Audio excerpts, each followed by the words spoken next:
이는 한 아기가 우리에게 낳고 한 아들을 우리에게 주신 바 되었는데 그 어깨에는 정사를 메었고 그 이름은 기묘자라 모사라 전능하신 하나님이라 영존하시는 아버지라 평강의 왕이라 할 것임이라.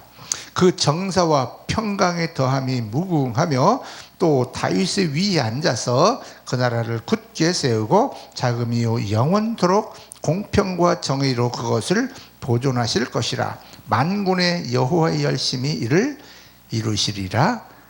아멘. 네, 성탄절 아침입니다. 높고 높은 보좌에서 낮고 천한 이 땅에 죄악 가운데서 영원히 멸망받을 수밖에 없는 우리를 구원하시고자 인간의 몸을 입고 이 땅에 오신 예수 그리스도의 탄생을 기념하는 그러한 날입니다. 하나님의 사랑을 우리가 깊이 생각하고 감사하고 또 아버지에게 보냄받고 우리를 구원하시기 위하여 이제 이 땅에 오신 아기 예수 그리스도께 경배하고 또한 찬양을 드립니다. 오늘 이사야 선지자는 아기 예수님이 이 땅에 오시는 것에 대하여 예수님 탄생하시기 전에 약 700여 년 전에 이렇게 말씀을 했습니다. 오늘 본문 이사야 9장 6절에는 한 아기가 우리에게 낳고 한 아들을 우리에게 주신 바 되었는데 그 어깨에는 정사를 메었고 그 이름은 기묘자라 모사라 전능하신 하나님이라 영존하시는 아버지라 평강의 왕이라 할 것임이라. 이렇게 한 아기가 낳는데 그 아기의 이름을 이렇게 쭉 나열을 했습니다. 그 이름이 기묘자라, 그리고 모사라, 그리고 전능하신 하나님이라고 할 것이고 영존하시는 아버지라 할 것이고 평강의 왕이라고 할 것이다 라고 이렇게 예언을 한 그분이 바로 예수 그리스도십니다. 그래서 이사야는 예수 그리스도를 기묘자다 이렇게 말씀을 해놓고 있는데 예수님은 정말로 기묘하신 분입니다. 기묘하신 분. 그래서 어떠한 의미에서 기묘하신가에 대하여 오늘 상고해 보고자 합니다. 자, 다음 여러 가지 의미에서 예수님은 정말로 신묘막측하신 기묘자가 되십니다. 첫째는 예언대로 오신 것이 참 기묘자이십니다. 이 세상에 어떤 사람도 예언대로 누가 예언해놓고 그 예언대로 오신 사람이 없습니다. 그러나 우리 예수님께서는 수많은 예언자들이 오시기 이전에 수많은 예언자들이 예수님이 이 땅에 오실 것이라고 하는 것을 예언해놓고 그 예언대로 이 땅에 오셨습니다. 자, 아브라함도 이 땅에 예수님 오실 것을 이제 하나님으로부터 말씀을 받았습니다. 자, 그리고 여러분이 잘 아시다시피 이제 다윗도 또 기타 여러 선지자들도 이 땅에 메시아가 우리를 구원하실 왕이 오실 것이라고 하는 그러한 것을 수많은 선지자들을 통하여 또한 예언을 해 놓았습니다. 특히 이사야는 이사야 7장 14절에 보면요 구체적으로 이렇게 예언했는데 보라 처녀가 잉태하여 아들을 낳을 것이요 그 이름을 임마누엘이라 하리라. 이렇게 구체적으로 예언을 했습니다. 처녀가 잉태하여 아들을 낳는다. 그리고 메시아 탄생하는 장소에 대해서도 예언을 해놨는데 거기가 어디냐면 바로 베들레헴이라고 하는 유대 땅 작은 동네입니다. 구약성경 미가서 5장 2절에는 베들레헴 에브라다야 너는 유다 족속 중에 작을지라도 이스라엘을 다스릴 자가 네게서 내게로 나올 것이요 그의 근본은 상고의 태초에니라. 이렇게 예언을 해놓고 있습니다. 예수님께서 이제 이 땅에 메시아로 오시는데 그분이 베들레헴 에브라다 베들레헴에서 태어난다 이렇게 말씀하셨고 그분의 근본은 언제부터였냐? 태어나긴 그때 태어나지만 근본이 상고 아주 오래된 옛날 태초부터 계셨다. 이렇게 말씀하심으로써 그분이 바로 하나님이신 것을 말씀하고 있는 겁니다. 또 예수님이 이제 예루살렘 성에 입성하실 때에는 어떻게 입성하실 것인가에 대해서도 예언을 해놨는데, 말을 타고 아주 그냥 이렇게 넘넘한 모습으로 예루살렘의 왕으로 입성하시는 것이 아니라 작은 나귀를 타고 이제 예루살렘 성에 입성하신다라고 예언을 해놨습니다. 바로 스가랴 9장 9절입니다. 보라, 내 왕이 내게 임하나니 그는 공의로우며 구원을 베풀며 겸손하여서 나귀를 타나니 나귀의 작은 것 곧 나귀 새끼니라. 이렇게 말씀합니다. 나귀도 큰 나귀가 아니고 조그만 나귀 새끼, 그것을 타고 겸손하게 입성하신다. 이렇게 예언하신 대로 예수님께서는 이 땅에 오셔서 예루살렘에 입성하실 때 작은 나귀 새끼 갖다가 등에 타고 입성을 하신 것을 우리가 알고 있습니다. 자, 구약의 전체는 메시아, 예수님께서 이 땅에 오실 것이라는 것이 예언자들의 그 예언이 수도 없이 많이 여러 군데 기록되어 있습니다. 이렇게 많은 사람들이 이제 이스라엘의 왕, 또 우리를 구원하실 메시아가, 그리스도가 이 땅에 오실 것이라는 예언대로 이 땅에 오신 것, 그것이 참 신비하고 기묘한 사건이다. 그래서 예수님은 기묘자다라고 말씀을 드릴 수가 있습니다. 두 번째는요, 이 땅에 탄생하신 것, 그것이 참 기묘합니다. 예수님의 탄생은 이 우주 역사상 처녀가 잉태하여 낳은 단 유일하신 분입니다. 남자 없이 혼자 여인이 잉태해서 낳은 유일하신 분이 예수님이라 그 말입니다. 신기하죠? 자, 처녀가 잉태하여 아들을 낳을 것이요 그 이름을 임마누엘이라 하리라. 이사야 7장 14절의 말씀, 아까 제가 읽어드린 내용이죠. 그 예언대로 예수님은 동정녀 마리아가 이제 성령의 능력으로 잉태하여 이제 이 땅에 태어나게 되었습니다. 동정녀라는 말은 무엇입니까? 시집가지 않은 남자와 동침한 적이 없는 처녀를 동정녀라, 이렇게 표현하고 있습니다. 예수님께서 이 땅에 오신 하나의 목적은 바로 하나님의 어린 양, 우리의 세상 모든 죄를 지고 가는 하나님의 어린 양으로서 이 땅에 오신 것입니다. 어린 양은 순수해야 됩니다. 죄가 없는 깨끗한 양이어야 됩니다. 그래서 그분은 이 땅에 오신 것입니다. 인간 어느 누구도 죄가 없는 인간은 없습니다. 오직 죄가 없으신 그분이 오셔야만 우리의 죄를 담당할 수가 있기 때문에 그렇게 하신 것입니다. 요즘 최근에 이르러서 이상한 풍조가 전 세계에 휩쓸고 있습니다. 그것이 바로 종교다원주의라고 하는 사상입니다. 어느 종교에도 구원이 있다라고 하는 이 종교다원주의가 전 세계를 휩쓸고 있습니다. 우리나라에서도 이 종교다원주의를 인정하고 그렇게 믿고 그렇게 가르치는 사람들이 의외로 많이 있다는 것에 통탄을 금할 수가 없습니다. 다른 종교에서 그렇다면 그건 그들의 종교니까 그러거나 말거나 관심이 없는데, 불행하게도 그리스도교, 기독교 안에서도 그렇게 가르치고 그렇게 믿는 사람들이 주변에 너무 많다고 하는 안타까운 사실입니다. 성경 어디에도 예수 그리스도 이외에 나에게로 올 자가 없다라고 예수님이 친히 가르치고 친히 말씀하신 것은 도대체 읽어본 적이 없는 사람들인지 알 수가 없습니다.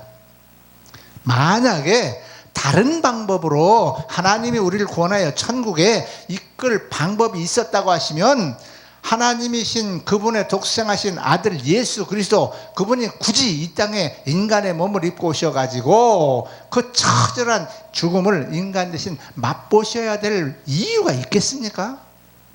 다른 방법으로 구원할 방법이 있다면 그 방법 말고 이렇게 하면 너 구원받을 수 있으니까 너 그렇게 해서 구원받아. 그렇게 해서 너 천국 나 있는 곳으로 와. 이렇게 가르쳐 주셨겠죠.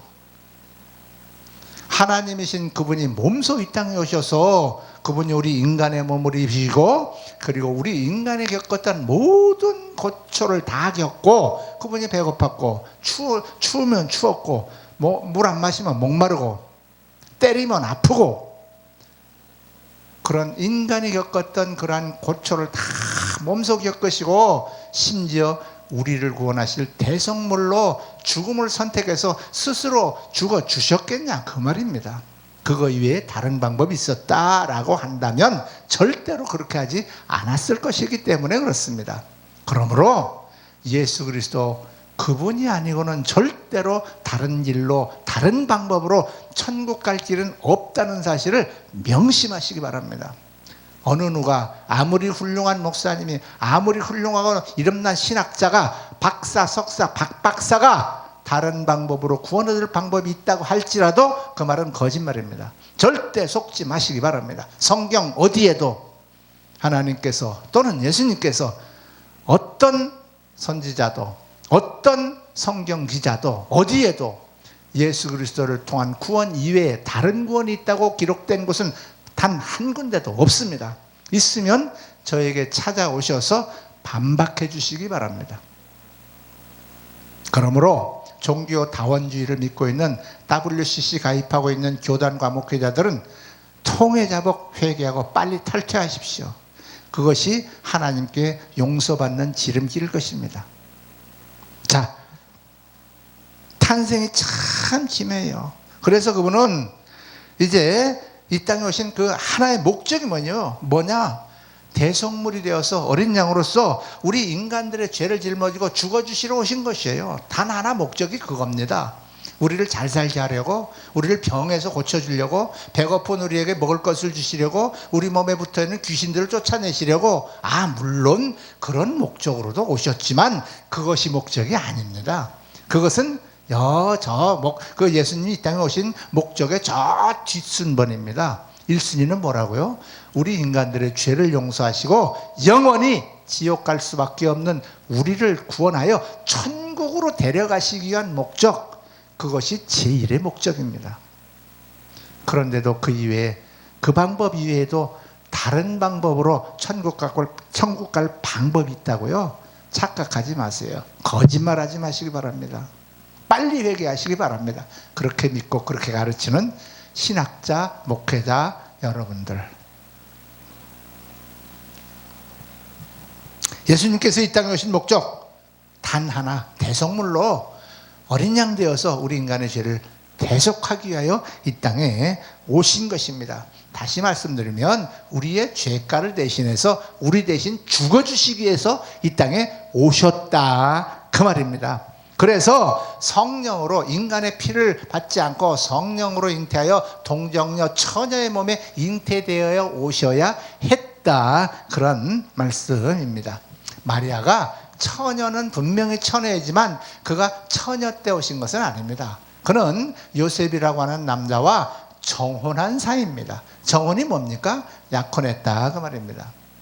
정혼한 사이에서 임신을 하였기 때문에 남들이 보면 저 마리아가 임신한 것은 정혼한 그 남편 그 요셉의 아이라고 그렇게 생각하고 인정할 것이라 그 말입니다. 그러나 성경은 요셉이 정혼하였지만 마리아와 동침하지 않았다라고 기록하고 있습니다.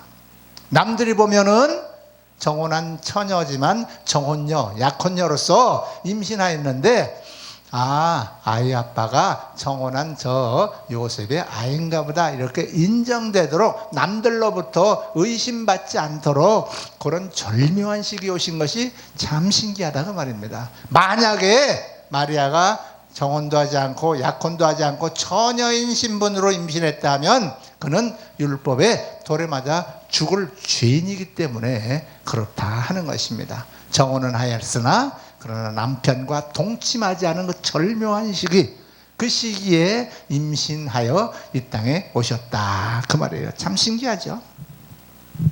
처녀의 몸으로 오신 것도 기묘하지만 그 시기 자체도 절묘하고 기묘하다 이 말입니다. 자, 그리고 세 번째, 말씀이 참 기묘합니다.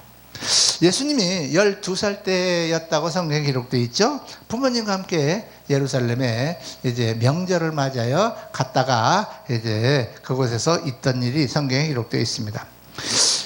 예수님은 어린 나이에도 불구하고 고명한 랍비들과 당시에 성경을 가르치는 그런 성경학자들과 묻기도 하고 대답하기도 하고 이렇게 토론도 하고 이렇게 했는데 그 사람들이 예수님이 하시는 말씀을 참 기이하게 여겼다라고 누가복음 2장에 16절부터 17절에 기록되어 있습니다. 야, 저렇게 어린 소년이 하나님의 말씀을 저렇게 어떻게 신기하게 말하네? 이렇게 성경을 가르치는 랍비들이 기이하게 여겼다는 거예요. 그리고 예수님의 가르침을 듣는 모든 사람들은 그의 말씀에 경탄하고 놀랬다라고 마가복음 1장 27절에 기록되어 있어요. 야, 신기하다. 들어본 적도 없다. 어떻게 저런 말씀을 다 하실까? 그렇게 얘기했다는 거예요. 정말로 기묘하게도 예수님이 하시는 말씀에는 능력이 따랐다는 거예요. 권능이 있었다는 거예요.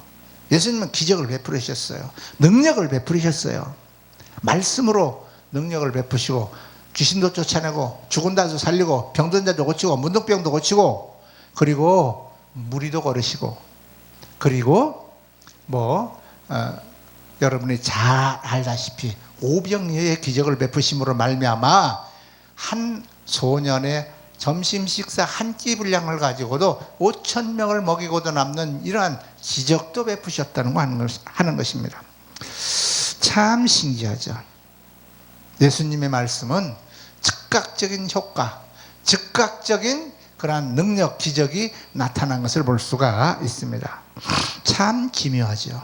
신기하지 않습니까?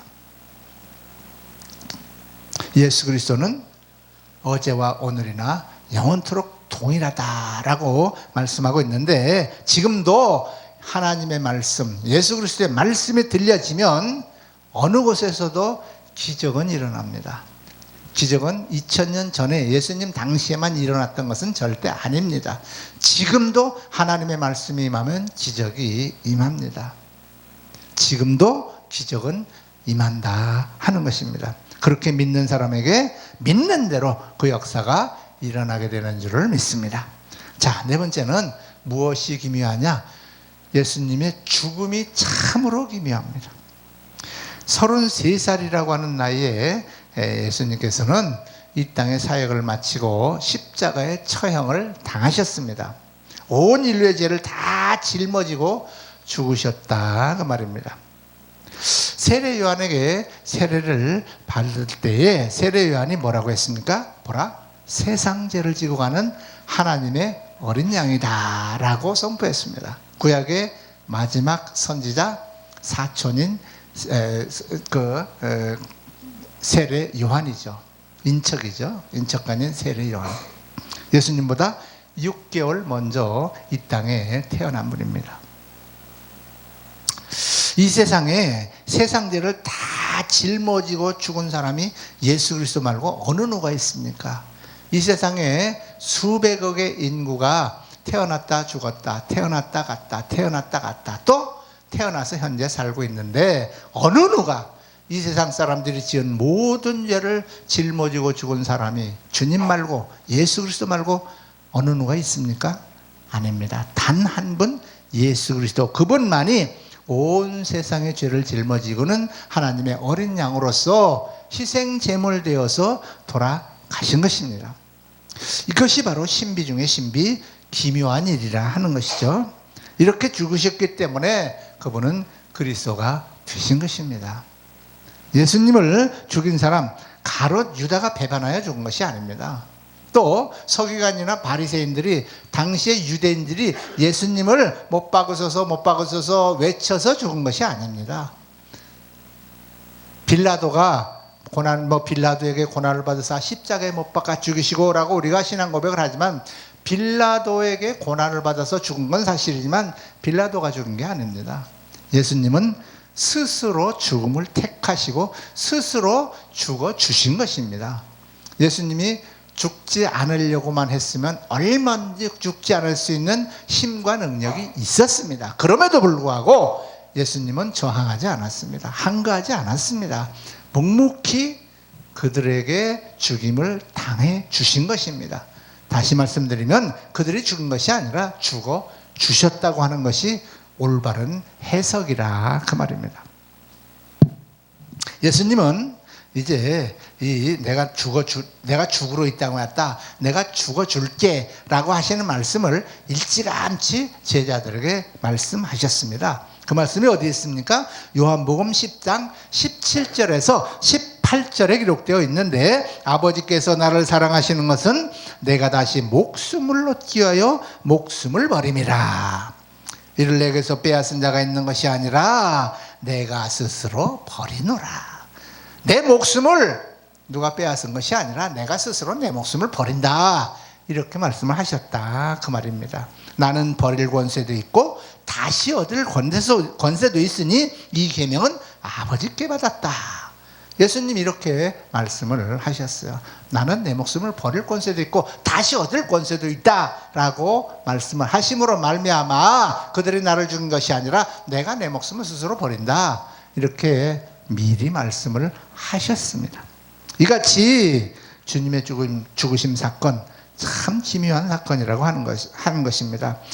죽인 것 같은데 죽인 게 아니라 스스로 죽은 것이요, 끝인 것 같은데, 죽어서 끝난 것 같은데 그것이 아니라 새로운 시작이었다 하는 것입니다. 한 사람의 죽음이 온 인류의 죄를 씻는 죽음, 이거 참 신비 중에 신비한 사건 아닙니까? 바울은 주님의 죽으심에 대해서 뭐라고 말씀하고 기록해 놓았을까요? 로마서 3장 23절과 23절에 이렇게 말씀했습니다. 모든 사람이 죄를 범하였음에 하나님의 영광에 이르지 못하더니 예수 안에 있는 구속으로 말미암아 하나님의 은혜로 값없이 의롭다 하심을 얻은 자가 되었다. 이렇게 바울은 말씀을 기록해 놓고 있습니다. 주님의 죽으심이 우리가 살게 되는 생명이 된다는 것, 이거 참 신비하고 기묘한 사건이라 그 말이죠. 그래서 주님이 죽었다라는 것은 참 기묘한 것이다. 그래서 기묘자가 되신다는 것입니다. 자, 다섯 번째, 주님이 3일 만에 부활하신 것이 참 기묘한 사건, 기묘자라고 하는 것입니다. 사람들은 죽으면 끝났다라고 합니다. 예, 죽으면 끝났습니다. 죽었다가 다시 사는 사람은 없습니다. 죽으면 끝납니다. 죽어서 3일 되어서 무덤 속에 들어갔으면 끝났다, 그런 것입니다. 그러나 예수님의 죽음은 끝난 것이 아니라 이제 새로운 시작이 되었습니다. 부활은 사망을 이긴 승리고 수천 년간 이제 아담의 타락 이후로 이제 마귀가 휘두르는 그 사망 권세를 이제 빼앗아 버린 그러한 사건이라 그 말입니다. 예수님의 부활은 예수님의 부활로 끝나는 단 한 번 끝난 사건이 아니고 우리 잠자는 자들, 죽은 자들의 첫 열매가 되셨으므로 말미암아 모든 믿는 자들이 주님처럼 부활할 것을 우리에게 가르쳐 주신 신비한 사건이라고 하는 것입니다. 주님이 부활하셨기 때문에 우리도 부활할 것이라고 하는 것을 확실하게 우리에게 증거로 보여주신 사건, 그것이 바로 주님의 부활이라고 하는 것입니다. 주님이 돌아가셨다가 부활하신 것처럼 하나님을 믿고 예수 그리스도를 믿고 섬기는 우리가 육신을 이 땅에서 벗고 죽음을 맞이하게 되겠지만 반드시 다시 주님처럼 부활하게 될 줄을 믿습니다. 이 부활의 신앙이 바로 예수님을 믿고 우리가 하나님을 섬기는 신앙의 그 원동력, 능력이 되는 것입니다. 만약에 부활이 없다고 그러면 하나님 믿을 필요 없겠죠. 예수님 믿을 필요 없겠죠. 신앙생활 할 필요 자체가 없겠죠. 우리는 그러나 부활의 소망, 예수님이 부활하신 그 첫 열매가 바로 우리도 그렇게 부활할 것이라고 하는 소망과 믿음을 갖게 하는 원동력이 되기 때문에 그렇다고 하는 것입니다. 그래서 예수님의 부활은 참 기묘한 사건이다라고 하는 것입니다. 자, 부활하신 다음에 이 땅에 이제 계시다가 때가 되어서 이제 하늘나라로 가셨습니다. 그래서 6번째로 승천, 하늘나라로 가신 것이 참 기묘합니다. 그냥 아무도 모르게 뿅 하고 사라진 것이 아닙니다. 수많은 수백 명의 사람이 함께 보는 눈앞에서 하늘로 승천해 가셨다고 성경에 기록되어 있습니다. 자, 정말로 세상의 모든 그 일을 마치시고 하늘나라로 올라가시는 이 승천 사건은 정말로 기묘한 사건이라고 할 수밖에 없을 것입니다. 그래서 하늘과 땅의 모든 권세를 가지신 분임을 그분은 스스로 증명을 해 주셨습니다. 바울은 승천하신 그리스도의 신비에 대해서 이렇게 말씀하고 있습니다. 빌립보서 2장 9절에서 11절 말씀입니다. 이러므로 하나님이 그를 지극히 높여 모든 이름 위에 뛰어난 이름을 주사 하늘에 있는 자들과 땅에 있는 자들과 땅 아래에 있는 자들로 모든 무릎을 예수의 이름에 꿇게 하시고 모든 입으로 예수 그리스도를 주라 시인하여 하나님 아버지께 영광을 돌리게 했다. 예수 그리스도의 승천, 신비를 바울이 이렇게 묘사해 놓고 있다는 거죠. 자, 7번째, 현재가 참 기묘합니다. 현재. 승천으로 주님의 역사는 끝난 것이 아닙니다. 지금도 살아계셔서 우리를 위하여 친히 간구하실 뿐만 아니라 우리와 함께하고 계신다고 하는 사실이 참 기묘한 사건이라고 하는 것입니다. 사람들은 죽으면 끝이라고 생각합니다. 그러나 주님은 부활하시고 하나님께로 이제 돌아가셔서 끊임없이 활동하고 지금도 살아서 일하고 계십니다. 참 신기한 것입니다.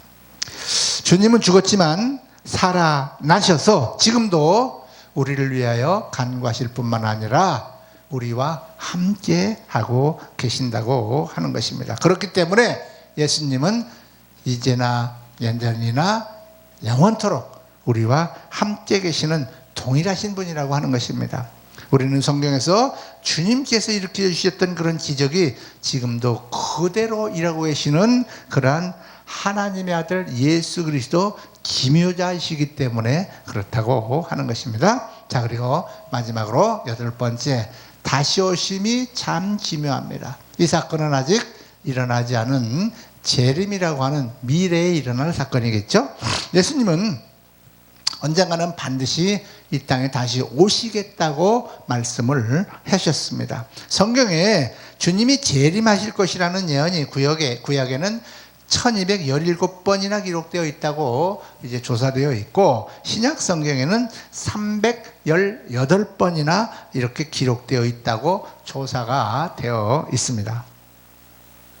예언으로 처음 오신 주님은 다시 성경에 예언된 것과 마찬가지로 다시 오실 것입니다. 두 번째 오신다, 그 말입니다. 처음 오신 예수님은 우리를 구원하실 구원 사명을 가지고 이 땅에 오셨습니다. 그리고 부활 승천하신 그분이 다시 오시는 것은 우리를 심판하러 오십니다.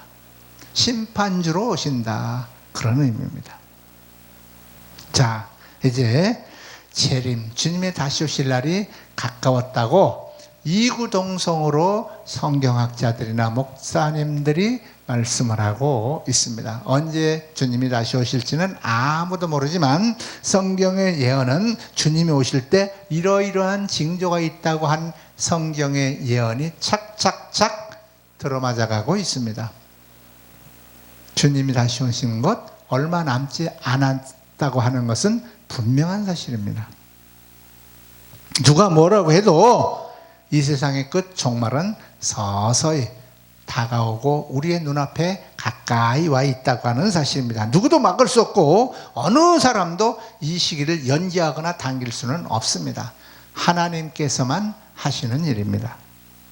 예수님이 이 땅에 다시 오셔서 심판주로 오시고 알곡과 쭉정이를 구별해 내실 것입니다. 심판은 교회에서부터 시작됩니다. 믿지 않는 이방인부터 심판하는 것이 아닙니다. 교회 안에 하나님을 믿는다고 하는 하나님의 백성들부터 심판합니다. 거기에서 알곡과 쭉정이를 갈라낸다는 뜻입니다. 여러분들은 주님의 재림 심판의 날에 쭉정이가 되는 비극이 단 한 사람도 없기를 바랍니다. 전부 다 알곡되어서 주님 천국 곳간에 들어가는 그러한 영광을 받으시기 바랍니다. 양과 염소를 갈라내실 것입니다. 천국 백성, 지옥 갈 백성을 구별하신다 그 말입니다. 심판주로 오시기 때문에 그렇습니다. 자, 오늘 이사야 선지자가 예언한 대로 주님은 참 기묘하신 분으로 오셨다 하는 것에 대하여 말씀을 증거했습니다.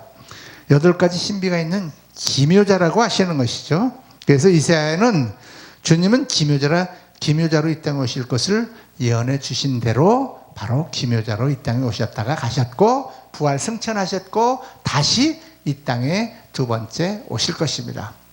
심판하러 오신다 그 말입니다. 우리 모두 이렇게 기묘자로 탄생하신 이제 아기 예수 그리스도를 진정으로 여러분의 가슴에 모셔드리고 예수님을 섬기시고 하나님을 섬기시는 경외하는 그러한 삶을 살아가시고 그러한 신앙생활 하시기를 주님의 이름으로 축원합니다.